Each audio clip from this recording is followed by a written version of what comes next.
Happy new year সবাইকে। MP Birla দুদিন ব্যাপী বিরাট কর্মযজ্ঞ, একদিকে এক্সিবিশন, অন্যদিকে কালচারাল প্রোগ্রাম। কি থাকছে মূলত এই দুদিন? দেখুন, আমাদের প্রত্যেক বছর annual exhibition, fete and cultural program হয়। এলকেজি থেকে ক্লাস 12 বাচ্চারা পার্টিসিপেট করে। ছোট বাচ্চা 3 বছর বাচ্চা থেকে 15 বছর বাচ্চা, ওরা মানে বিভিন্ন টাইপে আপনাকে মানে আর্ট কাজ করে, মানে কোনো পিকচার তৈরি করে, ওদেরকে পেন্ট করে।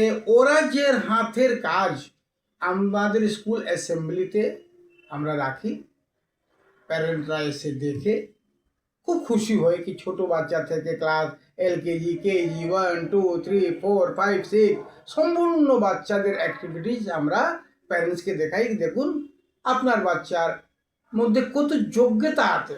একটা 3 বছর বাচ্চাও আঁকতে পারছে ভালোভাবে, একটা গাছ বানাতে পারছে, একটা শের বানাতে পারছে 3 বছর বাচ্চা।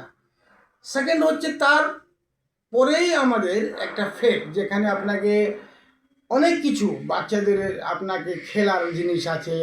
বাচ্চা আপনাকে ছোট বাচ্চার জন্য আপনাকে অনেক কিছু মানে সুইং আছে, যেখানে ওরা মানে মানে ওটাকে উপয়োগ করতে পারে। অনেক টাইপের খাওয়া দাওয়া স্টল আছে, গেমস স্টল আছে। অনেক বাচ্চারা, অনেক প্যারেন্টরা গেমস খেলছে কুপন দিয়ে, ওরা জিতছে। তারপরে সঙ্গে সঙ্গে কালচারাল প্রোগ্রাম বাচ্চারা শো করছে, লাইভ ডান্স, ড্রামা অ্যাক্টিভিটিজ ওরা করছে, লাইভ হচ্ছে। এইটা চলে 2টো থেকে 8টা পর্যন্ত, শনিবার রবিবার এটা আমাদের চলে। সোমবার আমরা কি এই বাচ্চাদের, এই টিচারদেরকে একটু রেস্টের জন্য ছুটি দিয়ে দিই যে তোমরা 2 দিন খেটেছ, সোমবার তোমরা রেস্ট করো, আবার মঙ্গলবার থেকে সেই কার্যক্রম চালু হয়ে যায়। এটা খুব আনন্দ লাগে, বাচ্চাদেরকে ভালো লাগে, প্যারেন্টসদের সঙ্গে ভালো লাগে, ভিজিটাররা ভালো লাগে, গেস্টগুলো আসে। আজকে দেখুন এসপি সাহেব এসেছিলেন, ডায়মন্ড হারবার এসপি সাহেব। উনি আমাদের এক্স স্টুডেন্ট, 2008 বেচে ক্লাস 12 পাস করেছে। আজকে উনি হচ্ছেন সুপ্রিনটেন্ডেন্ট অফ পুলিশ আপনাকে সাউথ 24 পরগনা, মানে আমরা বলবো পয়লান থেকে ডায়মন্ড হারবার পর্যন্ত। তো কত গর্বের ব্যাপার যে আজকে আমাদের ex student holding a high chair. আজকে আমাদের একটা গেস্ট এসেছিলেন, উনি হচ্ছেন উনার মিসেস কর। উনি আর্ট ক্রাফটে উনি খুব মানে পক্ত, উনার নলেজ। উনি দেখেছেন বাচ্চাদের জিনিসটা, এআই কিভাবে চলছে বাচ্চারা দেখাচ্ছে, রোবোটিক কিভাবে কাজ করছে অ্যাসেম্বলি হলে বাচ্চারা দেখাচ্ছে, কিভাবে আপনাকে মেয়েরা নিজের লাইফ দেখাচ্ছে, কিভাবে যুদ্ধ করা যায়, কিভাবে নিজেকে বাঁচা যায়। এসব অ্যাসেম্বলি হল এক্সিবিশন মধ্যে আমরা দেখতে পাচ্ছি। আর দেখলে মনটা খুব খুশি হয়ে যায়। আমাদের এই 50 বছর আগে আমাদের দিনটা মনে আছে, আমরাও এক টাইমে স্টুডেন্ট ছিলাম, লেকিন এইভাবে এইসব ফ্যাসিলিটি ছিল না আমাদের টাইমে। আজকে খুব নস্টালজিক হয়ে যাচ্ছে। হ্যাঁ, যাই হোক, আমি খুব গর্বিত, খুব খুশি। এই সব আমাদের বাচ্চাদের, আজকে বাচ্চারা ডিস্ট্রিক্ট ম্যাজিস্ট্রেট আছে, এসপি আছে, ক্যান্সার ডক্টর আছে, এসডিএম আছে, ইঞ্জিনিয়ার আছে, ব্যারিস্টার আছে। এইসব বাচ্চাদের আজকে ইয়াং জেনারেশন আজকে এই আমাদের রাজ্য ও কেন্দ্র সরকারকে চালাচ্ছে। রাজ্য সরকার এবং কেন্দ্র সরকারের উদ্দেশ্যে মানে যেহেতু কি বলবেন, স্টেট গভর্নমেন্টকে কি বলবেন? আমি একটাই জিনিস বলবো, দেখুন পশ্চিমবাংলা, আমি আবার বলছি আপনাকে, আর্ট অ্যান্ড কালচার আমাদের ইন্ডিয়াতে নাম্বার 1। এখানকার প্যারেন্টরা যেভাবে বাচ্চাকে তৈরি করে, নিজের সুখটাকে স্যাক্রিফাইস করে একটা বাচ্চাকে যেভাবে মানুষ করে, রিয়েলি কোনো স্টেটে আমি এরকম দেখিনি।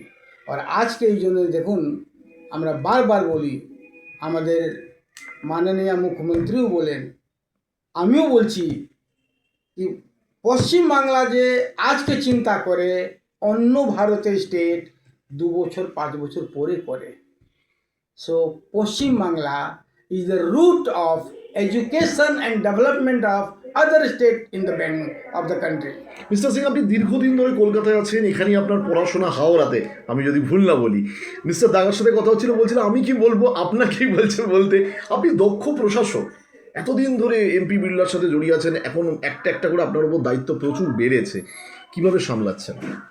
দেখুন কি হয়, মানুষ যখন হৃদয় থেকে কাজ করে আর ও কাজের মধ্যে যদি ও আনন্দ যদি খুঁজে নেয়, তখন দেখবেন লাইফটা একটু আলাদা হয়ে যায়।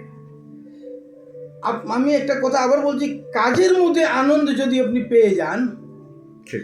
আর আপনার যদি ইচ্ছা ভিতরে থেকে থাকে যে আমাকে সমাজ থেকে আমি অনেক কিছু নিয়েছি, এবার টাইম এসে গেছে সমাজকে দেওয়ার জন্যে, তখন দেখবেন আপনার আপনার ব্যবহার, আপনার অ্যাটিটিউড অটোমেটিক দেখবেন সমাজের জন্যে আলাদা হয়ে যাবে। আপনার মনে থাকবে কি না, যেরকম আমার কোনো জিনিসে ব্যথা হয়, আমার কোনো জিনিস যদি আমি খুশি হয়, বাকি প্রাণীর মধ্যে তো সেম খুন আছে। ঠিক মা বাবা আমিও আছি, মা বাবা অন্যও আছে। ঠিক।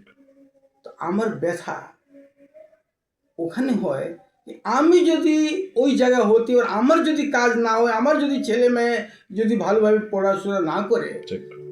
তো ওই জন্য ওই ব্যথাটা আমি বুঝি, আর সেইটাই আমি চেষ্টা করি যে সম্পূর্ণ বাচ্চার মুখে উপরে হাসি, সবাইকে সন্তানের মতো দেখেন, এইটা আছে আমার ভিতরে। শেষে গার্জেনদের এবং বাচ্চাদের কি বলতে চাইবেন?